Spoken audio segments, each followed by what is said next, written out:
Hey guys, welcome back to another video. I want to talk to you about three important things today. One of them is the new Israeli hostages who released statements to the Israeli Channel 12. Chen and Agam Goldstein were allowed to have an interview with Channel 12 in which they reiterated that they were treated like a holy person and a queen in Gaza in accordance to their own words. They said that they were treated very nicely, they were treated very kindly. The Hamas fighters did not even touch them, and the only thing that they were worried about is the Israeli strikes. So this is in line with all of the previous things that we've heard from Israeli hostages. Number one, those who were with Hamas and were released initially, like Yocheved Lifshitz, and how many good things she stated about Hamas that I spoke about previously. Then the letter that I also spoke about in a previous video.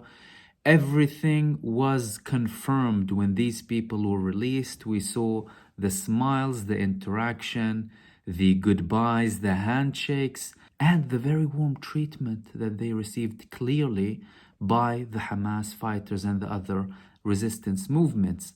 Unlike what was told by mainstream media, that these people were rapists, that they wanted to kill all Israeli civilians. They were trying to demonize them. They didn't want to show any human aspect to them.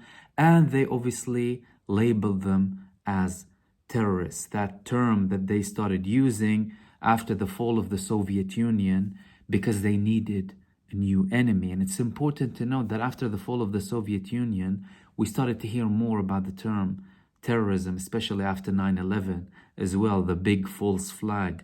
America needed an enemy after the fall of the Soviet Union. And how more convenient can it be than to have a term as your enemy, a term, terrorism, for the first time in history, and they can declare it whenever they like, an open-ended definition, describe it wherever you like, unlimited explanations they can give you for fighting terrorism, and obviously a blank check for the military-industrial complex to get as much money as they want under the security banner, claiming that they want to keep people protected, therefore they fight terrorism. So this last statement from these two released hostages is just another damning indictment against all of the false narrative that we've heard so far. But one very important question arises here.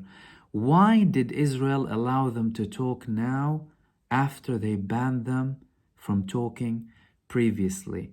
I spoke about Israel slowly climbing down the ladder and trying to show its population and prepare them that, look, it wasn't all so bad and we are going to get out of Gaza at some point. They're obviously not stating that, but they're preparing the public opinion for a withdrawal from Gaza. All the roads lead to withdrawal from Gaza at the end of the day.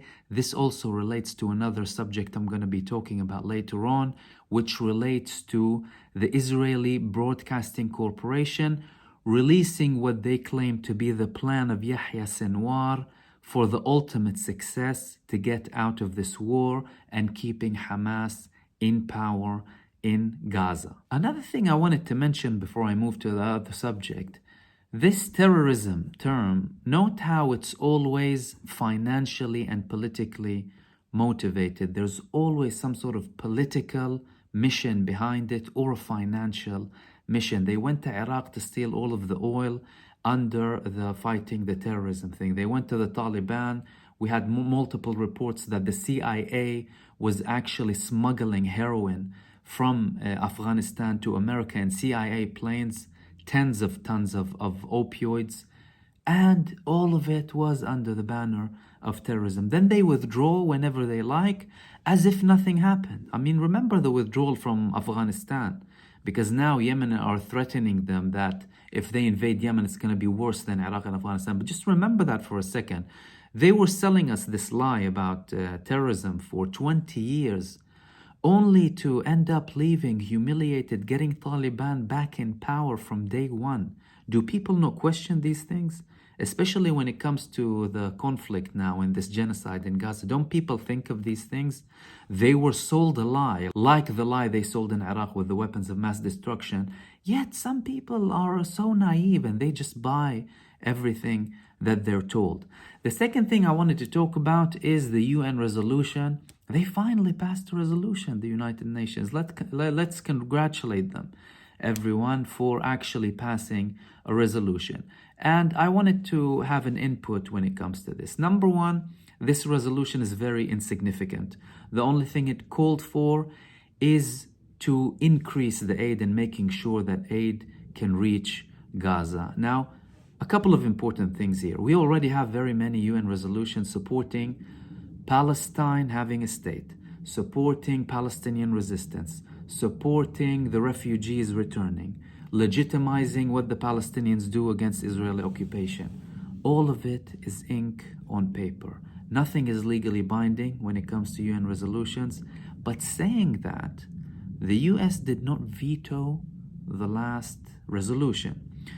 Now, this could have multiple meanings. Number one, America always vetoed anything that Israel doesn't like. So with the deadline that we've heard and spoken about previously coming to an end from America to Israel, and also note how Israeli airstrikes, as bad as they are, every single one of them, every single strike, that results to a drop of blood from one innocent civilian. That's enough for me to condemn everything that they do. But ever since the temporary ceasefire ended, the intensity of the airstrikes of Israel has reduced. Obviously, again, any life lost is very tragic. Israel is committing genocide, crimes against humanity, and an ethnic cleansing attempt, like they did in 1948. But saying that, in the first phase of the war, up until the temporary ceasefire, approximately 15 to 16,000 people were killed. The following half of the war, around 4,000 people were killed. So they clearly had pressure being put on them from America to reduce the intensity of the airstrikes. And we also heard John Kirby saying that Israel promised him that they will also go to a next stage in the war where it will be even less intensive than it was before. So these things are very important to note. And America could be potentially sending a sign to Israel that we won't back you indefinitely. You have to follow the deadlines that we've given you. We can't have it on an ongoing basis because America likes low heat conflicts. They like conflicts because they're able to control with conflicts, but they don't want conflicts getting out of hand. They don't like conflicts reaching an all-out war situation where they feel like they're losing control of what's happening. And what we've seen so far is actually America and some Western countries more concerned about Israel than its own leaders, more than Israeli leaders. Like, these people are worried about the image of Israel and how bad their image looks around the world. Well, obviously, because they're an apartheid criminal state that's always been that way.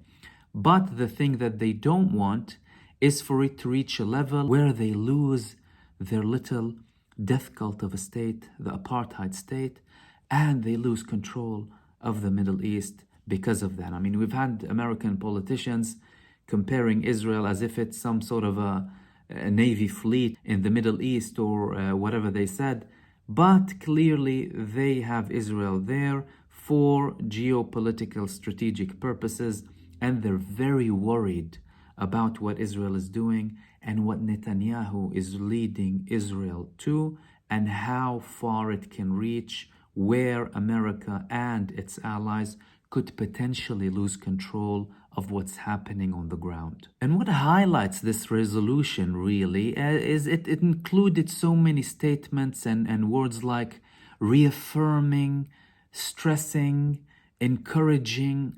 You know, these things, they don't make anything really. If you're gonna have a United Nations that is basically the soft hand of America for it to reach where America directly cannot reach and have somewhat of a control, then there is absolutely no purpose of it. We need to have a United Nations that can actually take control and be in charge of things that matter to countries worldwide and take action where necessary.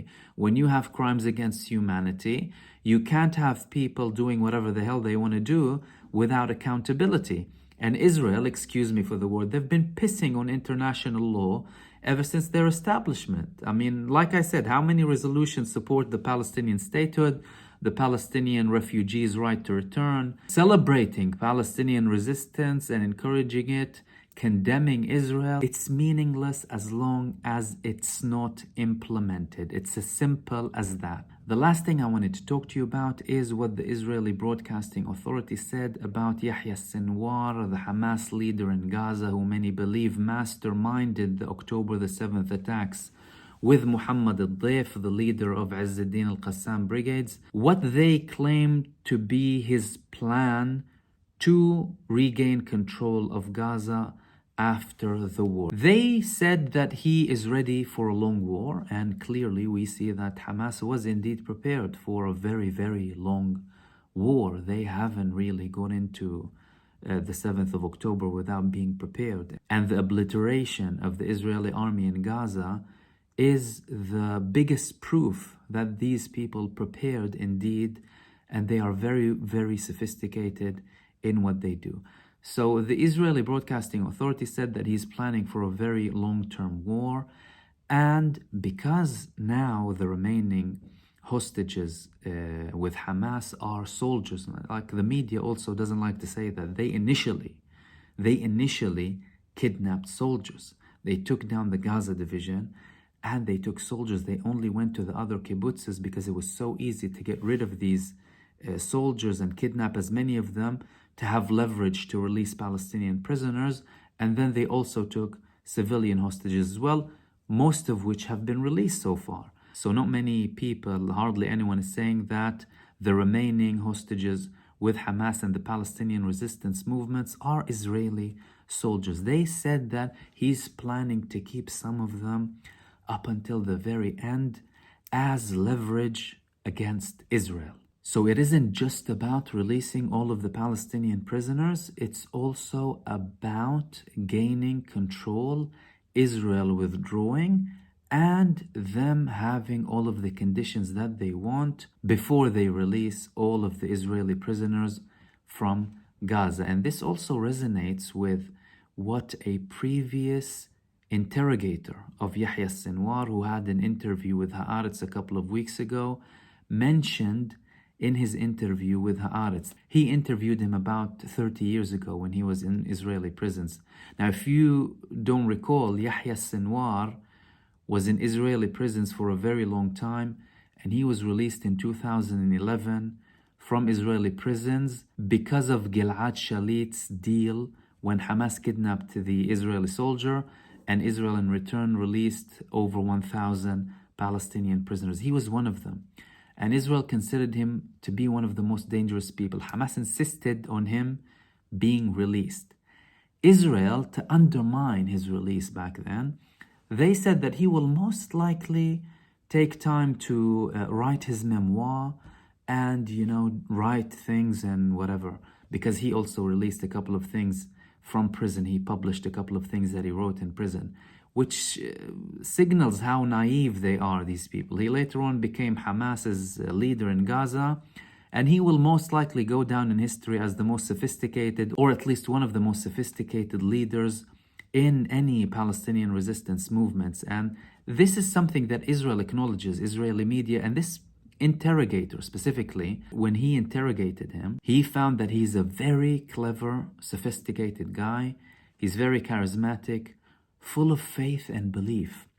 And one thing that he highlighted is he told him, according to him, Yahya Sinwar told his interrogator that one day I will be interrogating you. It will change. You're not going to be interrogating me. I will be interrogating you. And when the interrogator told that to Haaretz, he told them, I had the shivers in me when I heard this, because looking back at it, I could have easily been one of those soldiers that they kidnapped on the 7th of October, and I could have easily been one of those people in Kibbutz Be'eri, And he indeed could have been interrogating me, which proves that these people know what they're talking about in terms of sophistication of that man, because multiple hostages that were released, they confirmed that Yahya Sinwar saw them directly when they were with Hamas. One of them said, we were sitting there, all of a sudden there's a knock at the door, someone comes in, he presents himself, I'm Yahya Sinwar, the Hamas leader in Gaza. You're in the safest place of Gaza. According to them, he spoke fluent Hebrew. You're in the safest place in Gaza and you will be released once we reach an agreement. He kind of reassured them. But this just highlights how what he told that interrogator could have indeed come to reality, and him actually interrogating the guy, because he most likely went and saw some of the soldiers who were not released yet. And the days will show when these people are released, if he indeed saw them. He could have easily been one of them, because he had this idea, he had this belief that the times will change, power doesn't last very long, the states of power change, and we will have the upper hand. He always mentions the late martyr Sheikh Ahmad Yassin, who mentioned these things previously. He was Hamas's spiritual leader that Israel assassinated. And he always used to say that the time of Israel is very limited. He actually didn't expect Israel to last beyond 2027, according to him, because he said every 40 years there's a shift in a generation, like the mentality of the people who lost previously changes. He used to say the people who suffered the Nakba, they're not the same as the people who started the first Intifada, which is the first Palestinian uprising. And in 30 or 40 years, which is close to the time that we're at now, you will have a completely different mentality. You will have people who are in full faith, and they will indeed believe that they can remove the Zionist occupation and indeed liberate Palestine and give Palestinians their historical rights. So these were the main things that I wanted to talk to you about today, and I'll hopefully see you soon in the next video. Take care.